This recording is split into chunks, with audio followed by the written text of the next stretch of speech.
నమస్తే ఫ్రెండ్స్. నేను నిజంగా ఒక విషయం చెప్పాలనుకుంటున్నాను.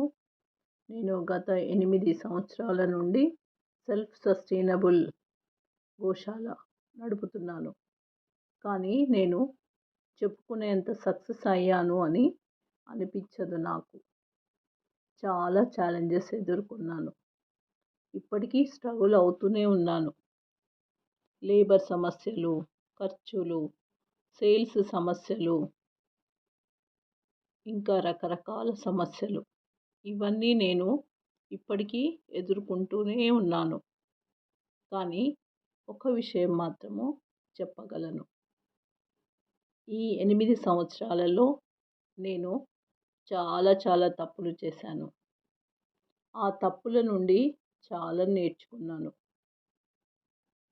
ఏం చేయాలో, ఏం చేయకూడదో, ఎక్కడ తప్పులు జరిగినవి, ఎలా లాస్ వస్తుంది, ఆ లాస్ కాకుండా మనము సెల్ఫ్ సస్టైనబుల్ ఏ విధంగా అవ్వాలి, ఇవన్నీ నాకు చాలా క్లియర్గా ఈ 8 సంవత్సరాల గోశాల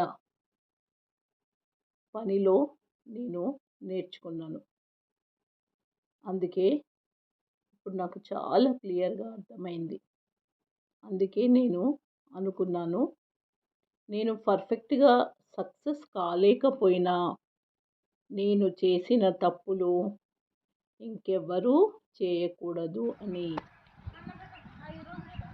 చాలా తప్పులను చేయకుండా, సమయాన్ని వృధా చేసుకోకుండా, డబ్బు వృధా కాకుండా ఏ విధంగా గోశాలను సక్సెస్ఫుల్గా నడిపించవచ్చో నేను తెలుసుకున్నాను.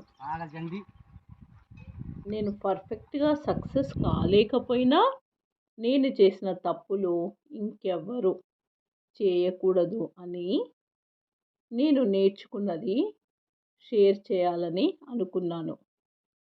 ఎవరైనా సరే గోశాల పెట్టాలనుకున్నా, ఆల్రెడీ నడుపుతున్నా, లేదా స్టార్ట్ చేయాలనుకుంటున్నా, ఇంకా ముందు ఫ్యూచర్లో గోశాల పెడతాము అన్న ఆలోచన మీ మనసులో ఉన్నా, గోరక్షణ అన్నది దేశ రక్షణ, భూరక్షణ అన్న ఆలోచన మీలో ఉంటే, ఒక రైతుగా మీరు ఒక గోవును తెచ్చుకొని కాపాడాలని అనుకున్నా, ఏ విధంగా దానిని నష్టం లేకుండా కాపాడుకోవచ్చో నేను నేర్చుకున్నది షేర్ చేస్తాను.